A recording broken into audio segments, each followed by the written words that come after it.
ಯೇಸು ಕ್ರಿಸ್ತನು ಸತ್ತ ದಿನವು ಪಸ್ಕದ ಹಬ್ಬವು ಏಪ್ರಿಲ್ 4ನೇ ತಾರೀಕಿಗೆ ಬಂತು ಎಂಬುದಾಗಿ ಅವರು ಹೇಳುತ್ತಾ ಇದ್ದಾರೆ.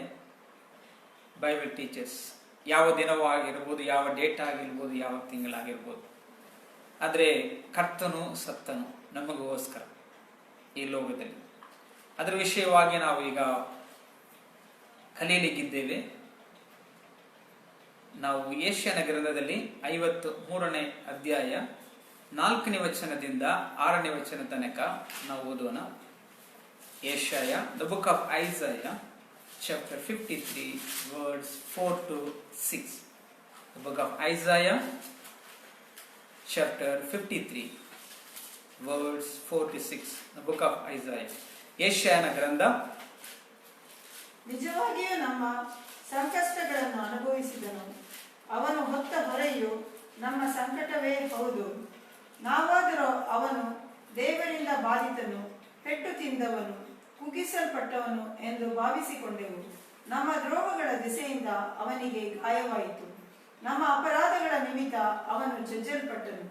ನಮಗೆ ಸುಕ್ಷೇಮವನ್ನುಂಟು ಮಾಡುವ ದಂಡನೆಯನ್ನು ಅವನು ಅನುಭವಿಸಿದನು, ಅವನ ಬಾಸುಂಡಗಳಿಂದ ನಮಗೆ ಗುಣವಾಯಿತು.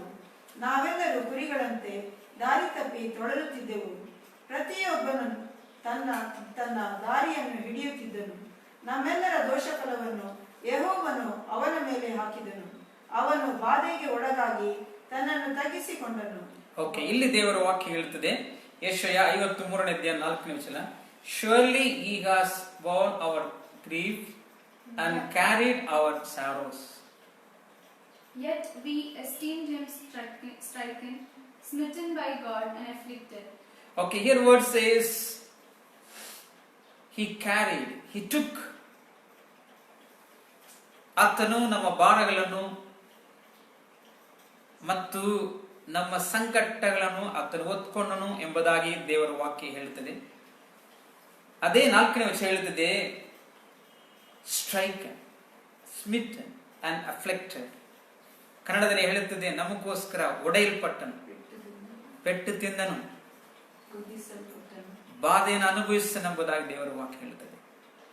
ಯೇಸು ಕ್ರಿಸ್ತನು ನಮ್ಮ ಪಾಪಗಳಿಗೋಸ್ಕರ ಆತನು ಪೆಟ್ಟು ತಿಂದನು, ಕಷ್ಟಗಳನ್ನು, ಹಿಂಸೆಗಳನ್ನು ಅನುಭವಿಸನೆಂಬುದಾಗಿ ದೇವರ ವಾಕ್ಯ ಹೇಳುತ್ತದೆ.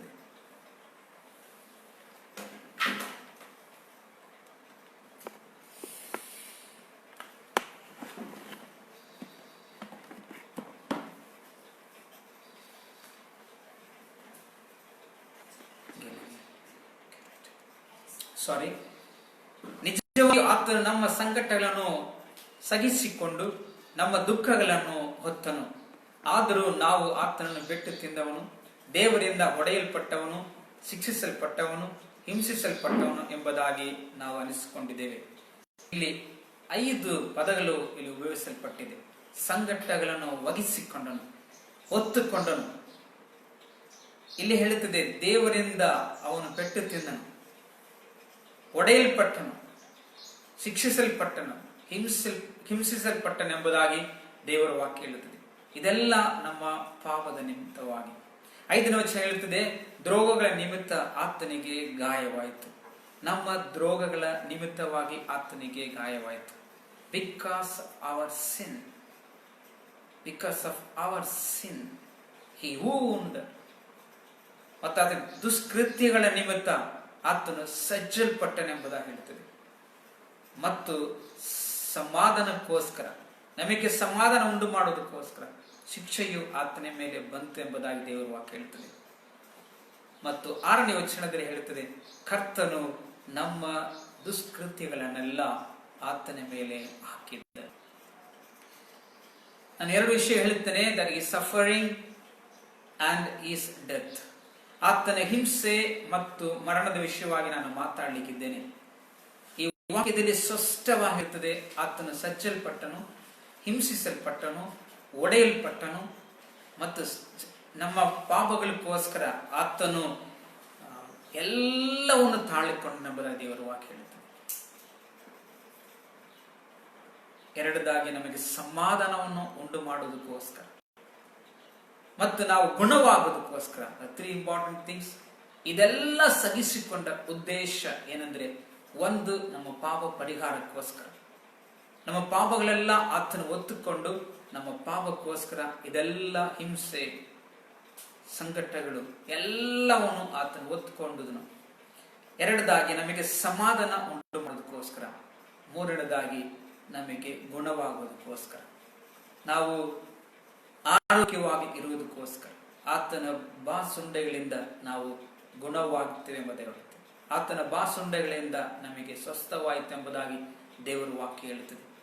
ಆದ ಕಾರಣ ಇವತ್ತು ಯೇಸು ಕ್ರಿಸ್ತನ ಮರಣದ ವಿಷಯವಾಗಿ ಇಡೀ ಜಗದಲ್ಲಿ ಆಚರಣೆ ಮಾಡ್ತಾ ಇದ್ದಾರೆ. ಸಿಲುಬೆಯಲ್ಲಿ 7 ಮಾತುಗಳನ್ನು ನಾವು ಎಷ್ಟೋ ಸಾರಿ ಕೇಳಿ ಕೇಳಿ ನಮಗೆ ಸುಸ್ತಾಗಿದೆ. ಅದನ್ನು ಕೇಳುತ್ತೇವೆ, ಅಲ್ಲಿ ಮರ್ತು ಬಿಡುತ್ತೇವೆ. ಆದ್ರೆ ಆತನ ಮರಣದ ಹಿಂದೆ ಇರುವಂತ ಸತ್ಯಾಂಶಗಳನ್ನು ನಾವು ತಿಳಿದುಕೊಳ್ಳುವಾಗ ನಾವು ಸಂಪೂರ್ಣವಾಗಿ ಯೇಸು ಕ್ರಿಸ್ತನ ಪಾದದ ಹೆಜ್ಜಾಡಿಯನ್ನು ಹಿಂಬಾಲಿಸಲಿಕ್ಕೆ ನಮಗೆ ಸಾಧ್ಯವಾಗ್ತದೆ.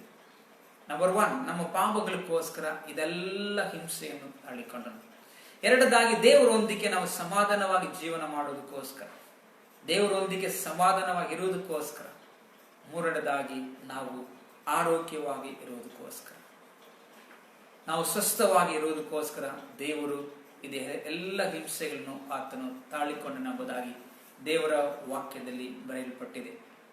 ಇದು ಮೂರು ನಾವು ಹೊಂದಿಕೊಂಡಿದ್ದೇವೆ. ನಮ್ಮ ಪಾಪ ಪರಿಹಾರ ಯೇಸು ಕ್ರಿಸ್ತನ ಹಿಂಸೆಗಳಿಂದ, ಬಾಧೆಯಿಂದ ನಾವು ಹೊಂದಿಕೊಂಡಿದ್ದೇವೆ. ಎರಡದಾಗಿ ದೇವರೊಂದಿಗೆ ನಮಗೆ ಸಮಾಧಾನ ಇದೆ, ದೇವರನ್ನು ಅಪ್ಪ ತಂದೆ ಎಂದು ಕರೆಯುತ್ತೇವೆ. ಮೂರನೇದಾಗಿ ಆತನ ಬಾಸುಂಡೆಗಳಿಂದ ನಮ್ಮ ಎಲ್ಲ ರೋಗಗಳು ಗುಣವಾಗ್ತಾ ಇದೆ. ಕಾರಣ ಯೆಶಾಯನ ಗ್ರಂಥದಲ್ಲಿ ಹೇಳಲ್ಪಟ್ಟ ಈ 3 ವಿಷಯಗಳು ನಮ್ಮ ಜೀವನದಲ್ಲಿ ಇವತ್ತು ನೆರವೇರ್ತಾ ಇದೆ. ಇದೆಲ್ಲ ಆತನ ಅನುಭವಿಸಿದ ಸಂಕಟಗಳು, ಹಿಂಸೆಗಳ ಮುಖಾಂತರ. ನಾನು ಇವತ್ತು ನಿಮ್ಮ ಮುಂದೆ 7 ವಿಷಯಗಳು ಇಡಲಿಕ್ಕೆ ನಾನು ಬಯಸುತ್ತೇನೆ. ಆತನ ಮರಣದ ಮುಖಾಂತರವಾಗಿ ನಮಗೆ ಸಿಕ್ಕುವಂತ 7 ಕಾರ್ಯಗಳು. I am going to share the 7 points what will happen, what happen through his death. ಆತನ ಮರಣ ಮುಖಾಂತರವಾಗಿ ಏನು ನಡೆಯಿತು, ಏನು ನಮ್ಮ ಜೀವನದಲ್ಲಿ ನಡೆಯುತ್ತಾ ಇದೆ ಮತ್ತು ಏನು ನಡೆಯಲಿಕ್ಕಿದೆ. 7 ವಿಷಯಗಳನ್ನು ಮುಂದೆ ಇಡುತ್ತೇನೆ. Please write it down. I am going to share the 7 points. Number 1, the book of Hebrew chapter 2 verse 14. ಹೀಬ್ರಿಯರಿಗೆ ಬರೆದ ಪತ್ರಿಕೆ 2ನೇ ಅಧ್ಯಾಯ 14ನೇ ವಚನ ಈ ರೀತಿಯ ಹೇಳುತ್ತದೆ. The book of Hebrew chapter 2 verse 14. ಹೀಬ್ರಿಯರಿಗೆ ಬರೆದ ಪತ್ರಿಕೆ 2ನೇ ಅಧ್ಯಾಯ 14ನೇ ವಚನ. ಇದಲ್ಲದೆ ಮಕ್ಕಳು ರಕ್ತ ಮಾಂಸಧಾರಿಗಳಾಗಿರುವುದರಿಂದ ಆತನು ಅವರಂತೆಯೇ ಆದನು. ತನ್ನ ಮರಣದಿಂದಲೇ ಮರಣಾಧಿಕಾರಿಯನ್ನು ಅಂದರೆ ಸೈತಾನನು ಅಡಗಿಸಿ ಬಿಡುವುದಕ್ಕೆ. Can you read in English? Hebrew chapter 2 verse 14. Inasmuch then as they have partaken of flesh and blood, he himself likewise shared in the same, that through death he might destroy him who had the power of death, that is the devil. Yes, ದೇವರ ವಾಕ್ಯ ಹೇಳುತ್ತದೆ, ಇಲ್ಲಿ ಆತನು ತನ್ನ ಮರಣದ ಮುಖಾಂತರ ಮರಣಕ್ಕೆ ಅಧಿಪತಿಯಾಗಿರುವಂತ ಸೈತಾನದ devil, ಸೈತಾನನ್ನು ಲಯ ಮಾಡೋದಕ್ಕೋಸ್ಕರ, he died to destroy the enemy. ಆತನು ವೈರಿಯನ್ನು ನಾಶ ಮಾಡೋದಕ್ಕೋಸ್ಕರ ಸಿಲುಬೆಯಲ್ಲಿ ಸತ್ತನು. ಚೆನ್ನಾಗಿ ಅರ್ಥ ಮಾಡಿಕೊಳ್ಳಬೇಕು. ಪರಲೋಕದಲ್ಲಿ ಸೈತಾನ ಮುಖಾಂತರ ಪಾಪವು ಬಂತು, ಮತ್ತು ಎದೇನ್ ತೋಟದಲ್ಲಿ ಸೈತಾನ ಮುಖಾಂತರ ಪಾಪವು ಬಂತು, ಅಲ್ಲಿ ಮರಣ ಬಂತು. ಆದ ಕಾರಣ ಪಾಪಕ್ಕೆ, ಮರಣಕ್ಕೆ ಮೂಲ ಕಾರಣನಾಗಿದ್ದ ಎನಿಮಿ, ವೈರಿಯು, ಸೈತಾನನ್ನು ಆತನು ಲಯ ಮಾಡೋದಕ್ಕೋಸ್ಕರ, ನಾಶ ಮಾಡೋದಕ್ಕೋಸ್ಕರ ಆತನು ಸಿಲುಬೆಯಲ್ಲಿ ಸತ್ತನು. That every Christian should be understand, that we must be understand why Jesus died on the cross, because he wanted to destroy enemy. He wanted to destroy the enemy. ಆತನು ವೈರಿಯನ್ನು, ಸೈತಾನನ್ನು ನಾಶ ಮಾಡೋದಕ್ಕೋಸ್ಕರ ಸಿಲುಬೆಯಲ್ಲಿ ಸತ್ತನು. ನಮ್ಮನ್ನು ಪಾಪಕ್ಕೆ, ಮರಣಕ್ಕೆ ಪ್ರೇರೇಪಿಸ್ತಾ ಇರುವಂತ ಆ ಸೈತಾನನ್ನು ನಾಶ ಮಾಡೋದಕ್ಕೋಸ್ಕರ, ಆತನ ಕ್ರಿಯೆಗಳನ್ನು ಲಯ ಮಾಡೋದಕ್ಕೋಸ್ಕರ ಯೇಸು ಕ್ರಿಸ್ತನು ಸತ್ತನು. Number 1, why he died? He died to destroy the enemy.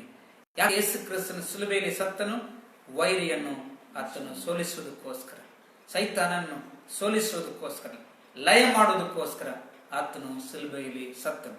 ಎರಡದಾಗಿ the book of Roman chapter 14 verse 9, ಅಂದ್ರೆ ರೋಮದ ಪತ್ರಿಕೆ 14ನೇ ಅಧ್ಯಾಯ 9ನೇ ವಚನ. The book of Romans chapter 14 verse 9.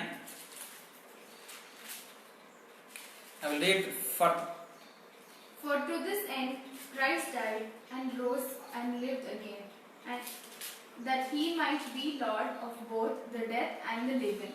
Okay, here word says that Jesus. Okay, in Kannada I can read. ಬದುಕಿದರೂ ಸತ್ತರೂ ನಾವು ಕರ್ತನವರೇ, ಯಾಕಂದರೆ ಸತ್ತವರಿಗೂ ಜೀವಿಸುವವರಿಗೂ ಒಡೆಯನಾಗಿರಬೇಕಂತಲೇ ಕ್ರಿಸ್ತನು ಸತ್ತು ಜೀವಿತನಾದನು. Here words clearly says why Jesus died. ಇಲ್ಲಿ ದೇವರ ವಾಕ್ಯ ಹೇಳುತ್ತದೆ ಯೇಸು ಕ್ರಿಸ್ತನು ಯಾಕೆ ಸತ್ತನೆಂಬುದಾಗಿ. Okay, that he might be Lord of both and dead and living. ಇಲ್ಲಿ ಯೇಸು ಕ್ರಿಸ್ತನು ಸತ್ತ ಉದ್ದೇಶ ಬದುಕಿರುವವರಿಗೆ ಸತ್ತವರಿಗೆ ಒಡೆಯನಾಗಿರುವುದಕ್ಕೋಸ್ಕರ. he might be Lord.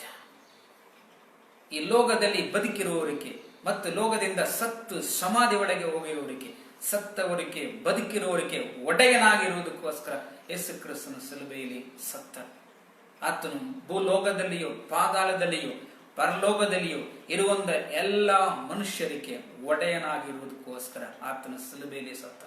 ಆತನ ಮರಣದ ಮುಖಾಂತರ ಆತನು ನಾನೇ ಒಡೆಯನೆಂಬುದಾಗಿ ಸೈತಾನನಿಗೆ ಮತ್ತು ಪಾತಾಳ ಭೂಲೋಕ ಎಲ್ಲ ಜನರಿಗೆ ನಾನೇ ಒಡೆಯನೆಂಬುದಾಗಿ ತೋರಿಸಿಕೊಡೋದಕ್ಕೋಸ್ಕರ ಸಿಲುಬೆಯಲ್ಲಿ ಸತ್ತನು.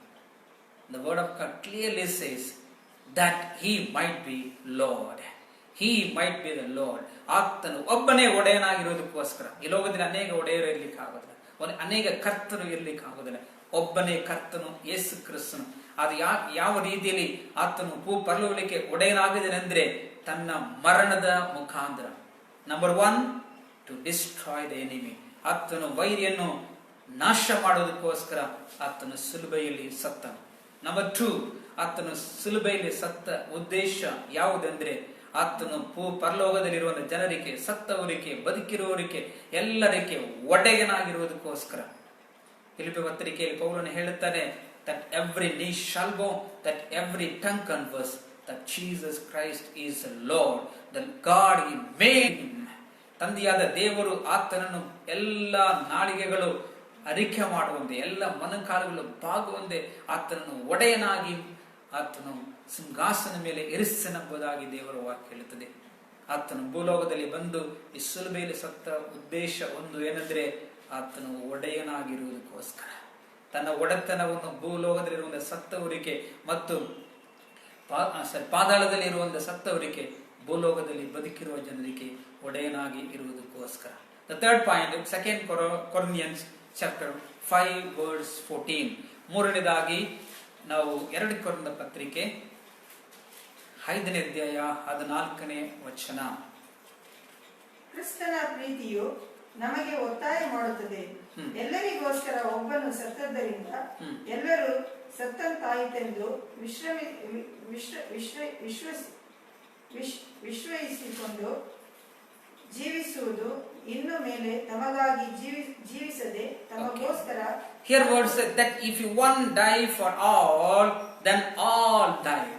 ಒಬ್ಬನು ಸತ್ತಿದ ಮುಖಾಂತರವಾಗಿ ನಾವು ಎಲ್ಲರೂ ಸತ್ತ ಹಾಗೆ ಆಯಿತು. ಯೇಸು ಕ್ರಿಸ್ತನು ಒಬ್ಬನೇ ಸತ್ತಿದ ಮುಖಾಂತರ ನಾವೆಲ್ಲರೂ ಪಾಪಕ್ಕೆ ಸತ್ತ ಹಾಗೆ ಆಯಿತು. ಯಾಕಂದ್ರೆ ಆತನೇ ಒಡೆಯನು, ಆತನೇ ಸರ್ವಶಕ್ತನು. ಅಂದ್ರೆ ಇಡೀ ಲೋಕದಲ್ಲಿರುವಂತ ಎಲ್ಲಾ ಜನರು ಪಾಪಕ್ಕೋಸ್ಕರ ಸಾಯಬೇಕಾಗಿಲ್ಲ. ಆತನು ಒಬ್ಬನ ಮರಣದ ಮುಖಾಂತರ ನಾವೆಲ್ಲರೂ ಸತ್ತ ಹಾಗೆ ಹೇಳುತ್ತದೆ. If that one died for all, ಒಬ್ಬನು ನಮಗೋಸ್ಕರ ಸತ್ತರೆ, ಯೇಸು ಕ್ರಿಸ್ತನು ಒಬ್ಬನು ಸತ್ತರೆ, ದೆನ್ ಆಲ್ ಡೈಡ್. ನಾವು ಎಲ್ಲರೂ ಯೇಸು ಕ್ರಿಸ್ತನ ಸಂಗಡ ನಾವು ಸತ್ತವರಾಗಿದ್ದೇವೆ. ಎಷ್ಟು ಸ್ಪಷ್ಟವಾಗಿ ದೇವರ ವಾಕ್ಯ ಹೇಳ್ತದೆ. ಯೇಸು ಸ್ವಾಮಿ ಸಿಲುಬೆಯಲ್ಲಿ ಸತ್ತಿದ್ದು ನಾವು ಇವತ್ತು ನಾವು ಕಲಿಯುತ್ತಾ ಇದ್ದೇವೆ. ಇದರ ವಿಷಯವಾಗಿ ನಾವು ಸ್ಪಷ್ಟವಾಗಿ ತಿಳಿದುಕೊಂಡಿದ್ದೇವೆ ಅಂದ್ರೆ ನಾವು ಕರ್ತನ ಮರಣವನ್ನು ಎಷ್ಟು ಗಂಭೀರವಾಗಿ ಘನಪಡಿಸಲಿಕ್ಕೆ, ಆತನಿಗೆ ಗೌರವವನ್ನು ಸಲ್ಲಿಸಲಿಕ್ಕೆ ನಮಗೆ ಆಗ್ತದೆ.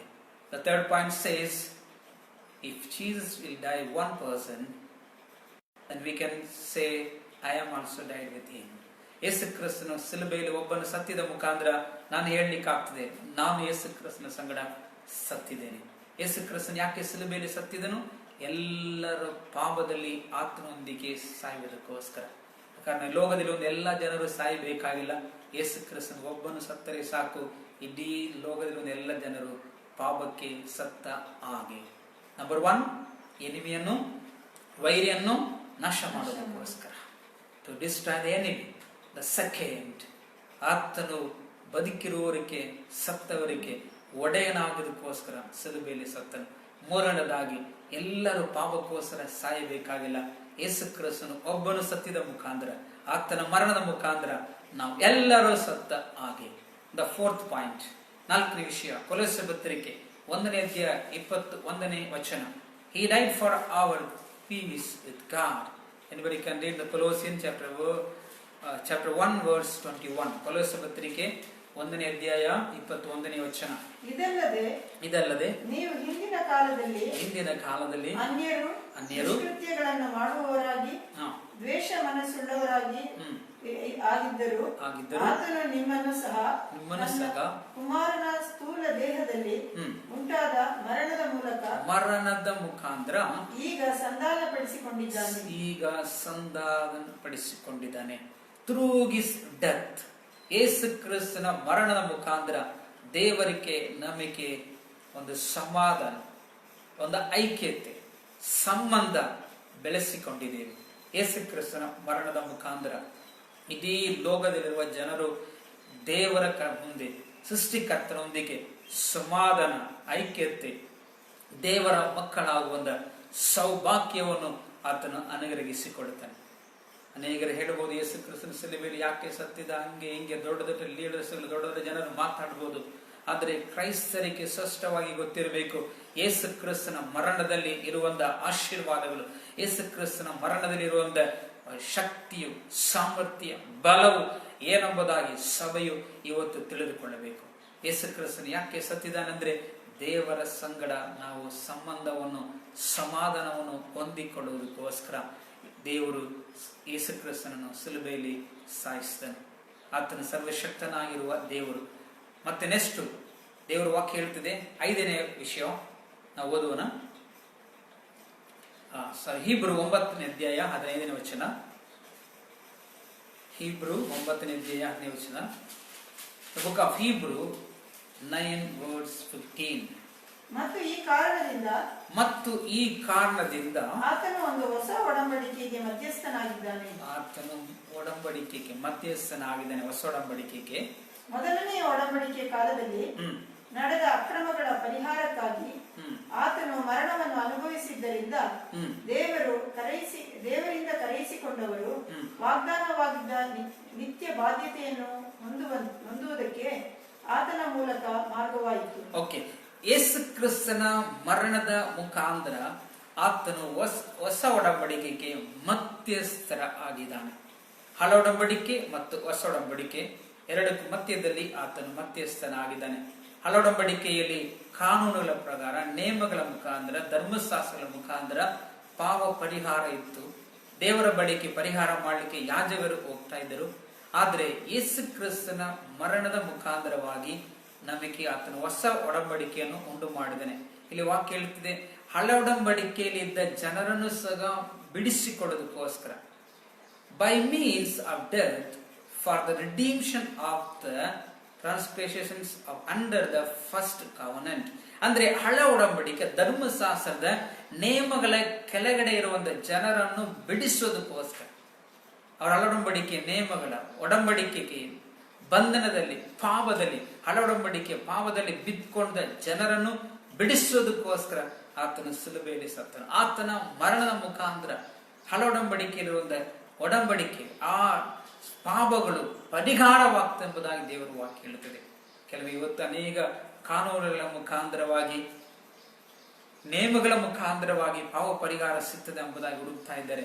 ಇಲ್ಲಿ ಯೇಸು ಕ್ರಿಸ್ತನ ವಾಕ್ಯ ಸ್ಪಷ್ಟವಾಗಿ ಹೇಳುತ್ತದೆ, ಆತನು ಎಲ್ಲ ಬರೆಯಲ್ಪಟ್ಟಿದೆ, ಪಾಪಗಳು ಪರಿಹಾರ ಆಗಬೇಕಾದ್ರೆ ಯೇಸು ಕ್ರಿಸ್ತನ ಮರಣದಲ್ಲಿ ಮಾತ್ರ. ಹಳೆ ಒಡಂಬಡಿಕೆ ಬಲಿಗಳ ಮುಖಾಂತರ, ಧರ್ಮಶಾಸ್ತ್ರವನ್ನು ಕೈಕೊಂಡು ನಡೆದರ ಮುಖಾಂತರ ಪಾಪ ಪರಿಹಾರ ಆಗ್ತಾ ಇತ್ತು. ಆದ್ರೆ ಹೊಸ ಒಡಂಬಡಿಕೆಯು ಯೇಸು ಕ್ರಿಸ್ತನ ಮರಣದ ಮುಖಾಂತರ ಪಾಪ ಪರಿಹಾರ ಆಗ್ತದೆ. ಹಳ ಒಡಂಬಡಿಕೆ ಮತ್ತು ಹೊಸ ಒಡಂಬಡಿಕೆಗೆ ಮಧ್ಯದಲ್ಲಿ ಒಬ್ಬ ಮಧ್ಯಸ್ಥನಾಗಿ ಆತನು ಇರಬೇಕಾದ್ರೆ ತನ್ನ ಮರಣದ ಮುಖಾಂತರ ಮಾತ್ರ ಸಾಧ್ಯ ಎಂಬುದಾಗಿ ತಿಳಿದುಕೊಂಡ ಕಾರಣ ಆತ ನಮಗೋಸ್ಕರ ಶಿಲುಬೆಯಲ್ಲಿ ಸತ್ತನು. Why he died? That he wanted to mediate between New Testament and maybe New Covenant and Old Covenant. That he wanted to make that all the people of that law, those who are under the law, maybe those who are under the curse of the law, they must be saved, they must be redeemed. ಅವರೆಲ್ಲರೂ ವಿಮೋಚನೆ ಹೊಂದುವುದಕ್ಕೋಸ್ಕರ, ಧರ್ಮಶಾಸ್ತ್ರದ ನೇಮದಲ್ಲಿ ಬಂಧನದಲ್ಲಿರುವ ಜನರು ಬಿಡುಗಡೆ ವಿಮೋಚನೆ ಹೊಂದುವುದಕ್ಕೋಸ್ಕರ ಆತನು ಶಿಲುಬೆಯಲ್ಲಿ ಸತ್ತನು. I will repeat once again. ಆತನು ಯಾಕೆ ಶಿಲುಬೆಯಲ್ಲಿ ಸತ್ತನು? ವೈರಿಯನ್ನು ನಾಶ ಮಾಡೋದಕ್ಕೋಸ್ಕರ, to destroy the enemy. The second things, he might be the Lord, ಸತ್ತವರಿಗೆ ಬದುಕಿರುವವರಿಗೆ ಒಡೆಯನಾಗಿ ಇರುವುದಕ್ಕೋಸ್ಕರ. The third one, that when Jesus died, everybody died with him. ಎಲ್ಲರೂ ಪಾಪಗಳಿಗೋಸ್ಕರ ದೇವರ ಸಂಗಡ ಸತ್ತ ಹಾಗೆ ಆಯಿತು ಯೇಸು ಕ್ರಿಸ್ತನ ಮರಣದ ಮುಖಾಂತರ. ದ ಫೋರ್ತ್ ಒನ್, ಹೊಸ ಒಡಂಬಡಿಕೆಗೆ ಮತ್ತು ಹಳ ಒಡಂಬಡಿಕೆಗೆ ಮಧ್ಯಸ್ಥರಾಗಿ ಇರುವುದಕ್ಕೋಸ್ಕರ ಯೇಸು ಕ್ರಿಸ್ತನ ಶಿಲುಬೆಯಲ್ಲಿ ಸತ್ತನು. ಹಳ ಒಡಂಬಡಿಕೆಯಲ್ಲಿ ಇದ್ದ ಎಲ್ಲ ನೇಮಗಳಲ್ಲಿ, ಶಾಪಗಳಲ್ಲಿ ಬಿತ್ಕೊಂಡ ಎಲ್ಲ ಜನರನ್ನು ಬಿಡುಗಡೆ ಕೊಡುವುದಕ್ಕೋಸ್ಕರ ಯೇಸು ಕ್ರಿಸ್ತನು ಶಿಲುಬೆಯಲ್ಲಿ ಸತ್ತನು. ಐದನೇದಾಗಿ ಸಮಾಧಾನವನ್ನು ಉಂಟು ಮಾಡುವುದಕ್ಕೋಸ್ಕರ, ದೇವರಿಗೆ ಮತ್ತು ಮನುಷ್ಯರ ಮಧ್ಯದಲ್ಲಿ ಸಮಾಧಾನವನ್ನು ಉಂಟು ಮಾಡುವುದಕ್ಕೋಸ್ಕರ. I will go two more points. The book of 1 Thessalonians chapter 5 verse 10. ಮೊದಲನೇ ಥೆಸಲೋನಿಕೆ ಪತ್ರಿಕೆ 5ನೇ ಅಧ್ಯಾಯ 10ನೇ ವಚನ. Who died for us, that whether we walk or sleep, we should live together with him. ನಾವು ಎಚ್ಚರವಾಗಿದ್ದರು ಸರಿಯೇ, ನಿದ್ರೆಯಲ್ಲಿ ಇದ್ದರೂ ಸರಿಯೇ, ತನ್ನ ಜೊತೆಯಲ್ಲಿಯೇ ಜೀವಿಸಬೇಕೆಂದು ಆತನು ನಮಗೋಸ್ಕರ ಸತ್ತನು. Amen. Who died for us, that whether we walk, wake or sleep. Wake. ನಾವು ಒಂದು ವೇಳೆ ಬದುಕಿರುವುದು ಅಲ್ಲದು ನಿದ್ರೆ ಮಾಡಿರುವುದು. But we should live together with him. ಇಲ್ಲಿ ಸ್ಪಷ್ಟವಾಗಿ ದೇವರ ವಾಕ್ಯ ಹೇಳುತ್ತೆ. ಯೇಸು ಕ್ರಿಸ್ತನು ಯಾಕೆ ಸತ್ತನೆಂದ್ರೆ ನಾವು ಆತನ ಸಂಗಡ ಒಟ್ಟಾಗಿ ಜೀವನ ಮಾಡೋದಕ್ಕೋಸ್ಕರ, ಯೇಸು ಕ್ರಿಸ್ತನ ಸಂಗಡ ಜೀವನ ಮಾಡೋದಕ್ಕೋಸ್ಕರ. ಇವತ್ತು ನಾವು ಲೋಕದಲ್ಲಿ ಬದುಕಿರುವಾಗಲೂ ಯೇಸು ಕ್ರಿಸ್ತನ ಸಂಗಡ ಐಕ್ಯದಲ್ಲಿ ನಾವು ಜೀವಿಸ್ತಾ ಇದ್ದೇವೆ. ಸತ್ತರು ದೇವರ ಸಂಗಡ ನಾವು ಜೀವಿಸ್ತಾ ಇದ್ದೇವೆ. ಚೆನ್ನಾಗಿ ಅರ್ಥ ಮಾಡಿಕೊಳ್ಳಬೇಕು. ದೇವರ ಸಂಗಡ ಐಕ್ಯದಲ್ಲಿ ನಾವು ಇರುವುದಕ್ಕೋಸ್ಕರ, ಯೇಸು ಕ್ರಿಸ್ತನಂಗಡ ಒಂದಾಗಿ ಅಲ್ಲಿ ಒಟ್ಟಾಗಿ ಜೀವನ ಮಾಡುವುದಕ್ಕೋಸ್ಕರ ಯೇಸು ಕ್ರಿಸ್ತನು ಶಿಲುಬೆಯಲ್ಲಿ ಸತ್ತನು. ಸಾಧಾರಣವಾಗಿ ನಾವು ನೆನೆಸ್ಕೊಳ್ಬಹುದು, ಗುಡ್ ಫ್ರೈಡೆ ಅಂದ್ರೆ ಏನೋ ಶಿಲುಬೆಯಲ್ಲಿ ಹೇಳಿದ 7 ಮಾತುಗಳ ಬಗ್ಗೆ ಇಲ್ಲ. ಆದ್ರೆ ಯೇಸು ಕ್ರಿಸ್ತನು ಯಾಕೆ ಸತ್ತನೆಂಬುದಾಗಿ ನಾವು ಸ್ಪಷ್ಟವಾಗಿ ನಾವು ತಿಳಿದುಕೊಳ್ಳಬೇಕು. ಯೇಸು ಕ್ರಿಸ್ತನ ಶಿಲುಬೆಯಲ್ಲಿ ಸತ್ತ ಉದ್ದೇಶ ಏನಂದ್ರೆ ನಾವು ಆತನ ಸಂಗಡ ಬದುಕುವುದಕ್ಕೋಸ್ಕರ, ಆತನ ಸಂಗಡ ಜೀವನ ಮಾಡೋದಕ್ಕೋಸ್ಕರ, ಆತನ ವಾಕ್ಯವನ್ನು ಕೈಕೊಂಡು ನಡೆಯೋದಕ್ಕೋಸ್ಕರ, ಆತನಂದೇ ಪರಿಶುದ್ಧವಾಗಿ ನಡೆಯುವುದಕ್ಕೋಸ್ಕರ ಯೇಸು ಕ್ರಿಸ್ತನ ಶಿಲುಬೆಯಲ್ಲಿ ಸತ್ತಿದ್ದಾನೆ. That why Jesus died, that we want to walk with him, we want to live together, we want to obey to his word. That is the reason Jesus died on the cross. ಆರನೇದಾಗಿ ಯೇಸು ಕ್ರಿಸ್ತನು ಯಾಕೆ ಸತ್ತನೆಂದ್ರೆ ನಾವು ಆತನ ಸಂಗಡ ಒಟ್ಟಾಗಿ ಬದುಕುವುದಕ್ಕೋಸ್ಕರ, ಆತನ ಸಂಗಡ ಒಟ್ಟಾಗಿ ನಡೆಯುವುದಕ್ಕೋಸ್ಕರ ಆತನ ಶಿಲುಬೆಯಲ್ಲಿ ಸತ್ತನು. The last point, we can read the book of Romans chapter 8 verse 34. The book of Romans chapter 8 verse 34. ರೋಮದ ಪತ್ರಿಕೆ 8ನೇ ಅಧ್ಯಾಯ 34ನೇ ವಚನ. ಅಪರಾಧಗಳನ್ನು ನಿರ್ಣಯಿಸುವವರು ಯಾರು? ಕ್ರಿಸ್ತ ಯೇಸು ಮರಣವನ್ನು ಹೊಂದಿದ್ದಲ್ಲದೆ ಜೀವಿತನಾಗಿ ಎದ್ದು ದೇವರ ಬಲಗಡೆಯಲ್ಲಿದ್ದು ನಮಗೋಸ್ಕರ ಬೇಡುವನಾಗಿದ್ದಾನೆ. ಯೇಸು ಕ್ರಿಸ್ತನ ಶಿಲುಬೆಯಲ್ಲಿ ಸತ್ತ ಉದ್ದೇಶ ಅಂದ್ರೆ ನಮಗೋಸ್ಕರ ತಂದೆಯ ಬಳಿಯಲ್ಲಿ ಪ್ರಾರ್ಥನೆ ಮಾಡೋದಕ್ಕೋಸ್ಕರ, ವಿಜ್ಞಾಪನೆಗಳನ್ನು ಮಾಡೋದಕ್ಕೋಸ್ಕರ. ಆತನು ಮರಣದಲ್ಲಿ ಶಿಲುಬೆಯಲ್ಲಿ ಸಾಯುವಾಗಲೇ ಒಡಂಬಡಿಕೆ ಮಾಡಿಕೊಂಡನು. ಅಂದ್ರೆ ಈಗಾಗಲೇ ಶಿಲುಬೆಯಲ್ಲಿ ತಂದೆಯೇ ಇವರನ್ನು ಕ್ಷಮಿಸೆಂಬುದಾಗಿ, ತಂದೆಯೇ ಇವರನ್ನು ಕ್ಷಮಿಸೆಂಬುದಾಗಿ ಹೇಳುತ್ತಾನೆ. ಇದೇ ಮಾತು ಶಿಲುಬೆಯಲ್ಲಿ ಹೇಳಿದ ಯೇಸು ಕ್ರಿಸ್ತನ ಮಾತುಗಳು ಪ್ರತಿ ದಿನವೂ ತಂದೆಯ ಮುಂದೆ ಆತನು ಪ್ರಾರ್ಥಿಸುವನಾಗಿದ್ದಾನೆ. ಏನಂದ ಪ್ರಾರ್ಥಿಸಾನೆ? ತಂದೆಯವರನ್ನು ಕ್ಷಮಿಸು, ತಂದೆಯವರನ್ನು ಕ್ಷಮಿಸು. ಸಿಲುಬೆಯಲ್ಲಿ ಯಾವಾಗ ಆತನ ಸಾಯಲಿಕ್ಕೆ ಹೋಗುವಾಗ ಸಿಲುಬೆಯಲ್ಲಿ ಹೇಳಿದ ಮಾತನ್ನು ಆತನ ಆ ಒಂದೇ ದಿನದಲ್ಲಿ ಆ ಪ್ರಾರ್ಥನೆ ನಿಲ್ಲಿಸಿಲ್ಲ. ಇವತ್ತು ನಿಮಗೋಸ್ಕರ ನಮಗೋಸ್ಕರ ಪ್ರತಿ ದಿನವೂ ತಂದೆಯ ಬಳಿಯಲ್ಲಿ ಆತನು ಪ್ರಾರ್ಥನೆ ವಿಜ್ಞಾಪನೆಗಳನ್ನು ಮಾಡುವ ದೇವರಾಗಿದ್ದಾನೆ. ಇವತ್ತು ನೀವು ಒಂದು ವೇಳೆ ಅರ್ಥ ಮಾಡಿಕೊಂಡಿರ್ಬೋದು, ಯೇಸು ಕ್ರಿಸ್ತನು ಯಾಕೆ ಸಿಲುಬೆಯಲ್ಲಿ ಸತ್ತನೆಂಬುದಾಗಿ.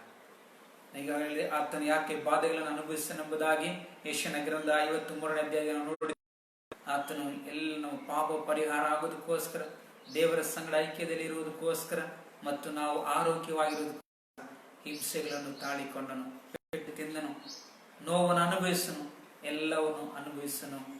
ಅದಕ್ಕೋಸ್ಕರ ಯೇಸು ಕ್ರಿಸ್ತನು ಈ ಲೋಕದಲ್ಲಿ ಮನುಷ್ಯನಾಗಿ ಬಂದು ಎಲ್ಲವನ್ನು ಶರೀರದಲ್ಲಿ ತಾಳಿಕೊಂಡಿದ್ದ, ಶರೀರದಲ್ಲಿ ಆತನು ತಾಳಿಕೊಂಡನು.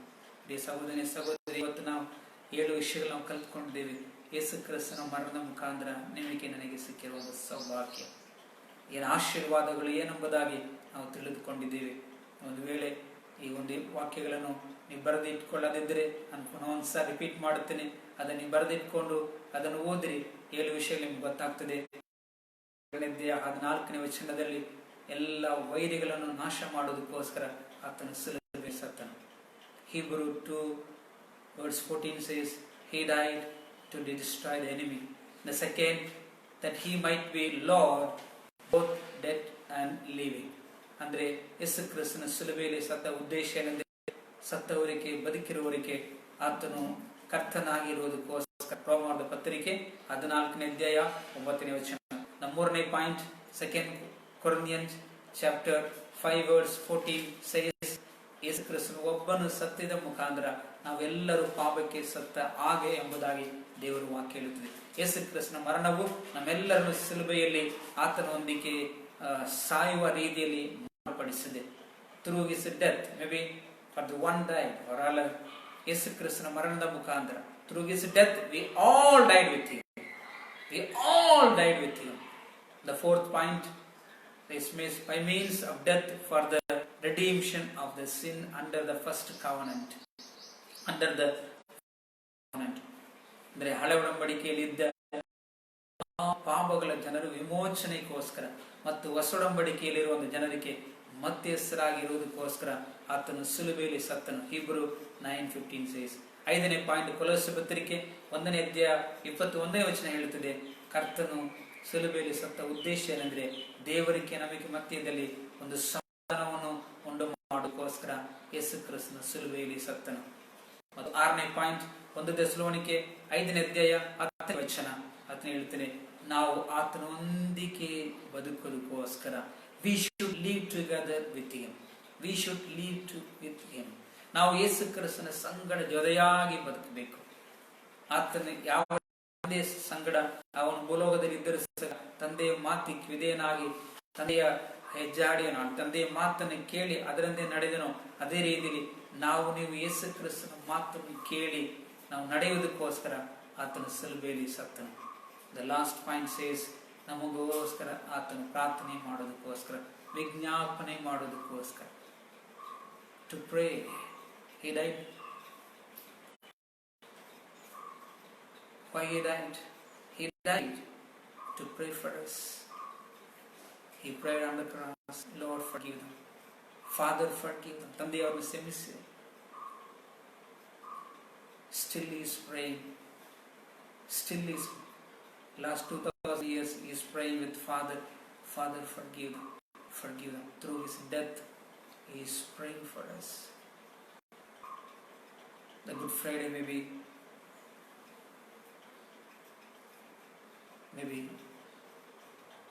will go, yearly once will come and go, but the word of God will be with us all the time. The Good Friday ಶುಕ್ರವಾರ ವರ್ಷಕ್ಕೆ ಒಂದ್ಸಾರಿ ಬರ್ತದೆ ಹೋಗ್ತದೆ, ಆದರೆ ದೇವರ ವಾಕ್ಯ ನಮ್ಮೊಂದಿಗೆ ಯಾವಾಗಲೂ ಇರ್ತದೆ.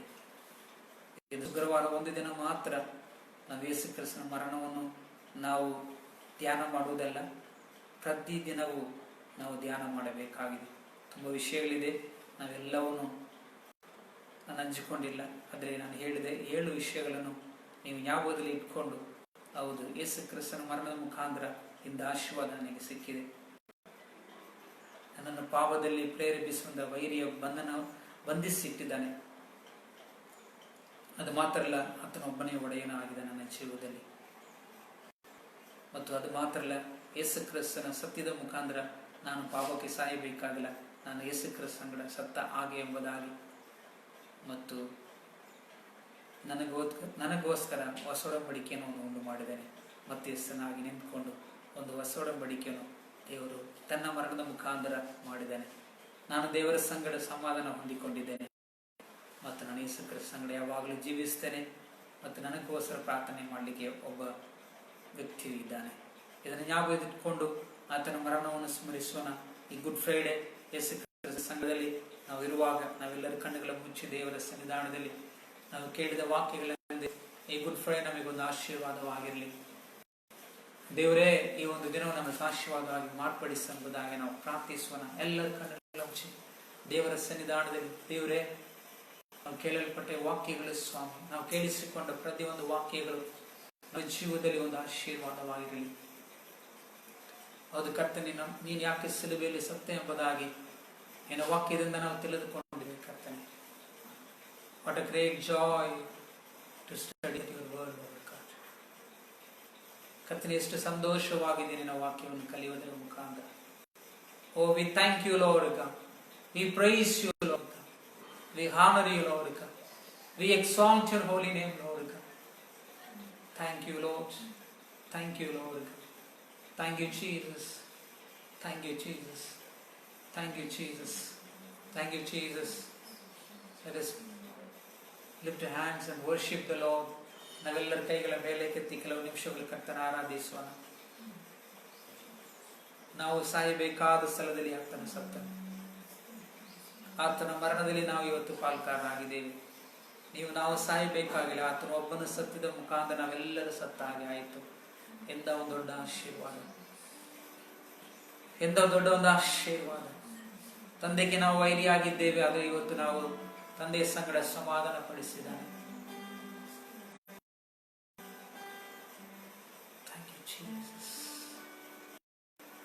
ನಾನು ಯೇಸು ಕ್ರಿಸ್ತನ ನಿರಂತರವಾಗಿ ಐಕ್ಯದಲ್ಲಿ ಒಟ್ಟಾಗಿ ಜೀವನ ಮಾಡೋದಕ್ಕೋಸ್ಕರ ಆತನ ಶಿಲುಬೆಯಲ್ಲಿ ಸತ್ತನೆಂಬುದಾಗಿ ನಾವು ತಿಳಿದುಕೊಂಡಿದ್ದೇವೆ. Oh, we exalt you. We bless your holy name. Oh, we thank you, Lord. ನಮಗೋಸ್ಕರ ಪ್ರಾರ್ಥನೆ ಮಾಡುವುದು 2000 ವರ್ಷಗಳ ಹಿಂದೆ ನೀನು ಪ್ರಾರ್ಥನೆ ಮಾಡಿದ ತಂದೆಯೇ ಅವರನ್ನು ಕ್ಷಮಿಸು ಎಂಬುದಾಗಿ ಅಂದ ಒಂದು ಪ್ರಾರ್ಥನೆ ಇವತ್ತು ಮುಂದುವರಿಸಿಕೊಂಡಿದೆ ಸ್ವಾಮಿ. ನಾವೆಷ್ಟೋ ಸಾರಿ ಪಾಪ ಮಾಡುತ್ತೇವೆ, ನಿನಗೆ ವಿರೋಧವಾಗಿ ದ್ರೋಹ ಮಾಡುತ್ತೇವೆ. God, that you are continuously praying, Lord God. Lord, that you started on the cross.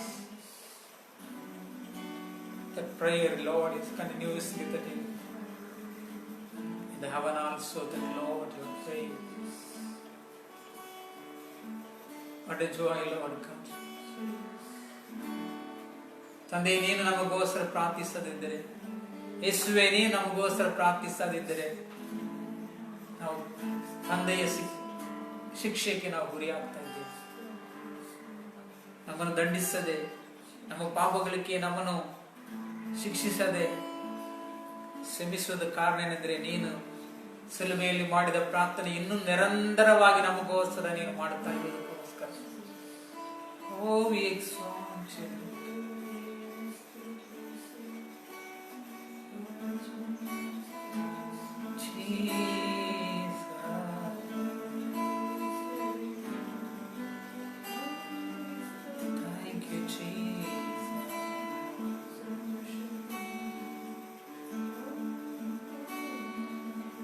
ಒಪ್ಪಿಸಿ ಕೊಟ್ಟಿರುವೆ ನಿನ್ನನ್ನೇ ನನಗಾಗಿ,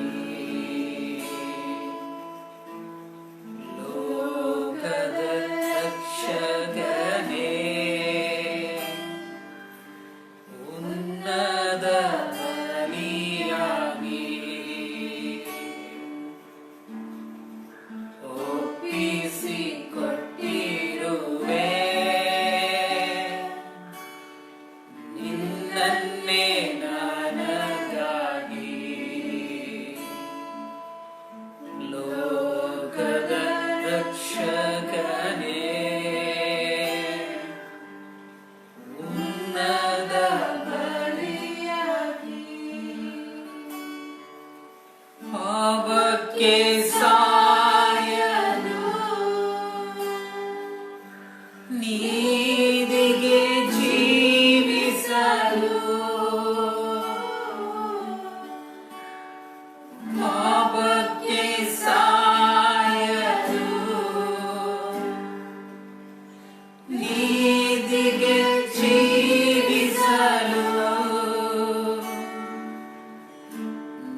ನನ್ ಪಾಪ ಹೊತ್ತಿರುವೆ,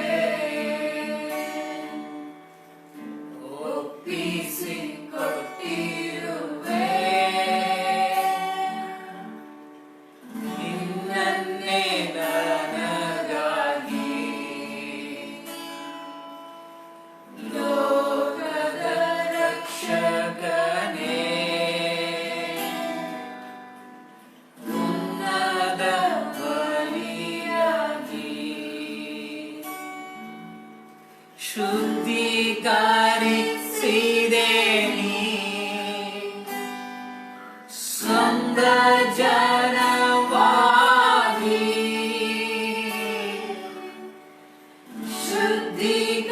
ಶುದ್ಧೀಕರಿಸಿದೆ ನೀ ಸ್ವಂತ ಜನವಾಗಿ. ನಿನಗಾಗಿ ಜೀವಿಸಲು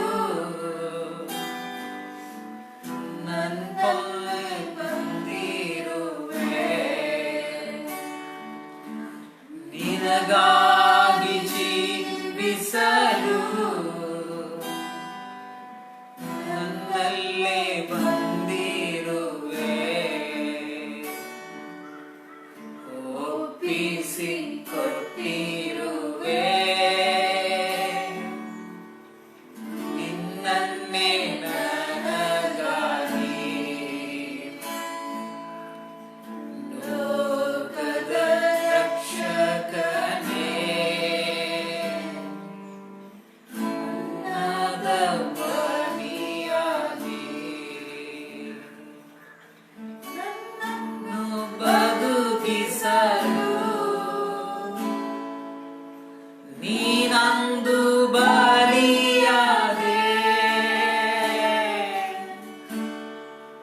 ನನ್ನನ್ನು ಬದುಕಿಸಲು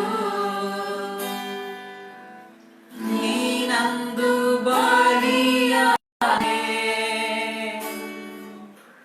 ರಕ್ಷಿಸಿ ನೋಡಿದೆ ನಾ ಬದುಕಿಕೊಂಡಿರುವೆ.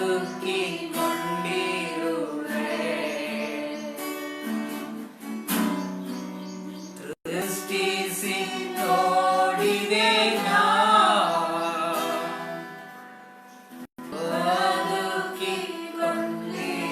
ಬದುಕಿಕೊಂಡಿರುವೆ. ಒಪ್ಪಿಸಿ ಕೊಟ್ಟಿರುವೆ. ನಿನ್ನನ್ನೇ ನನಗಾಗಿ ಲೋಕದ ರಕ್ಷಕನೇ, ಉನ್ನತ ಬಲಿಯಾಗಿ. Oh, we worship you. ಭೂ ಪರಲೋಕಕ್ಕೆ ಒಡೆಯನಾಗಿರುವ ದೇವರೇ, ಸೃಷ್ಟಿಕರ್ತನೇ, ನಿನ್ನ ನಾಮಕ್ಕೆ ಆನಂದ ಕೋಟಿ ಸ್ತೋತ್ರ ಮಾಡುತ್ತೇವೆ. ಇಡೀ ಲೋಕದಲ್ಲಿ ತಮ್ಮ ತಮ್ಮ ಮನೆಗಳಲ್ಲಿ ನಿನ್ನ ಮರಣವನ್ನು ಅವರು ಧ್ಯಾನಿಸುತ್ತಿರುವಾಗ ನಾವು ಸಹ ಒಂದು ಚಿಕ್ಕ ಹಿಂಡಾಗಿ ನಿನ್ನ ಮರಣವನ್ನು ಧ್ಯಾನಿಸಲಿಕ್ಕೆ ಈ ದಿನವನ್ನು ಕೊಟ್ಟಿದ್ದಕ್ಕೋಸ್ಕರ ಸ್ತೋತ್ರ. ನಿನ್ನ ಹಿಂಸೆ, ನಿನ್ನ ಸಂಕಟದ ಮುಖಾಂತರ ನಮಗೆ ಸಿಕ್ಕಿದ ಆಶೀರ್ವಾದಗಳು ಏನೆಂಬುದನ್ನು ತಿಳಿದುಕೊಂಡಿದೆ. ನಮ್ಮ ಪಾವ ಪರಿಹಾರ, ದೇವರೊಂದಿಗೆ ಸಮಾಧಾನ, ನಮಗೆ ಆರೋಗ್ಯವನ್ನು ಉಂಟು ಮಾಡುವುದಕ್ಕೋಸ್ಕರ ನೀನು ಬಾಧಿಸಲ್ಪಟ್ಟಿದೆ. ಅದು ಮಾತ್ರ ಅಲ್ಲ, ಕರ್ತನಿನ ಸುಲಭೆಯಲ್ಲಿ ಸತ್ತ ಮರಣದ ಮುಖಾಂತರ, ಕರ್ತನ ಆ ಸಾವಿನ ಮುಖಾಂತರ ನಮಗೆ ಸಿಕ್ಕಿದ ಆಶೀರ್ವಾದಗಳು ನಾವು ತಿಳಿದುಕೊಂಡಿದ್ದೇವೆ. ಕರ್ತನೆ, ಪ್ರಾಮುಖ್ಯವಾಗಿ ಹೌದು ಕರ್ತನೆ, ನಾವು ನಿನ್ನ ಸಂಗಡ ಸದಾ ಕಾಲ ಜೀವಿಸೋದಕ್ಕೋಸ್ಕರ, ನಿನ್ನೊಂದಿಗೆ ನಾವು ಜೀವನ ಮಾಡೋದಕ್ಕೋಸ್ಕರ ನಮಗೋಸ್ಕರ ಸಿಲುಬೆಯಲ್ಲಿ ಸತ್ತಿದೆಯಪ್ಪ. ಕರ್ತನೆ, ನಿನ್ನೊಂದಿಗೆ ಅನ್ಯೋನ್ಯತೆಯಲ್ಲಿ ಇರಾದ ರೀತಿಯಲ್ಲಿ ತಡೆ ಮಾಡುವ ಎಲ್ಲ ಪಾಪಗಳು ನಮ್ಮಿಂದ ತೆಗೆದುಹಾಕುವಂತೆ ನಾನು ಪ್ರಾರ್ಥಿಸ್ತೇನೆ. ಎಂತ ಪ್ರೀತಿಯುಳ್ಳ ದೇವರಪ್ಪ ನೀನು. ಪರಿಶುದ್ಧನಾದ ಯೇಸುವೆ, ನೀನು ಆ ಸಿಲುಬೆಯಲ್ಲಿ ಮಾಡಿದ ಪ್ರಾರ್ಥನೆ ಇನ್ನೂ ತಂದೆಯ ಮುಂದೆ 2000 ವರ್ಷಗಳ ತನಕ ನೀನು ಪ್ರಾರ್ಥಿಸ್ತಾ ಇದ್ದೇವೆ ಸ್ವಾಮಿ. ನಿನ್ನ ಪ್ರಾರ್ಥನೆ ಮುಂದುವರಿಯಾದಿದ್ದರೆ ಸ್ವಾಮಿ, ಆ ಸಿಲುಬೆಯ ಮರಣದಿಂದ ಪ್ರಾರಂಭವಾದ ಆ ಪ್ರಾರ್ಥನೆಯು ಸ್ವಾಮಿ ಇವತ್ತು ಸಹ ಮುಂದುವರಿತಾ ಇದ್ದೇವೆ ದೇವರು. ನಾವು ಯಾವಾಗಲೂ ನಾಶವಾಗ್ತಾ ಇದ್ದೇವೆ ದೇವರು. ನಾವು ಯಾವಾಗಲೂ ಪಾಪದಲ್ಲಿ ಬಿದ್ದು ನಾಶವಾಗ್ತಾ ಇದ್ದೇವೆ. ನಿನ್ನ ಪ್ರಾರ್ಥನೆಯು ನಮ್ಮನ್ನು ನಿಲ್ಲಿಸ್ತಾ ಇದ್ದೇವೆ ದೇವರು. ನಮಗೋಸ್ಕರ ತಂದೆ ಬಳಿಯಲ್ಲಿ ಪ್ರಾರ್ಥನೆ ಮಾಡುತ್ತಾ ಇರುವ ಯೇಸುವೆ, ನಿನ್ನ ಪಾದದಲ್ಲಿ ಅಡ್ಡ ಬಿದ್ದು ನಿನ್ನ ನಮಸ್ಕಾರ ಮಾಡುತ್ತೇವೆ. ನಮಗೋಸ್ಕರ ಇರುವಂತ ಮಹಾಯಾಜಕನಿಗೆ ಸ್ತೋತ್ರ, ಮಹಾಯಾಜಕನಿಗೆ ಸ್ತೋತ್ರ. ನಿನ್ನ ರಕ್ತವನ್ನು ತೆಗೆದುಕೊಂಡು ತಂದೆಯ ಬಳಿಯಲ್ಲಿ ರಾತ್ರಿ ಹಗಲು ಪ್ರಾರ್ಥನೆ ಮಾಡುತ್ತಾ ಇರುವುದಕ್ಕೋಸ್ಕರ ಸ್ತೋತ್ರ. ಎಲ್ಲ ಮಹಿಮೆಯು ಘನವನಿಗೆ ಸಲ್ಲಲಿ. ನಿನ್ನ ಮಗನಾದ ಯೇಸುವಿನ ನಾಮದಲ್ಲಿ ತಂದೆಯೇ, ಆಮೆನ್. ದೇವರು ನಿಮ್ಮನ್ನು ಆಶೀರ್ವದಿಸಲಿ. ಮತ್ತು ಭಾನುವಾರ ನಾವು ಕೂಡಿ ಬರುವಣ. ಅಷ್ಟನಗ ದೇವರ ಸಮಾಧಾನ ಆಶೀರ್ವಾದ ನಿಮ್ಮ ಸಂಗಡ ಇರಲಿ.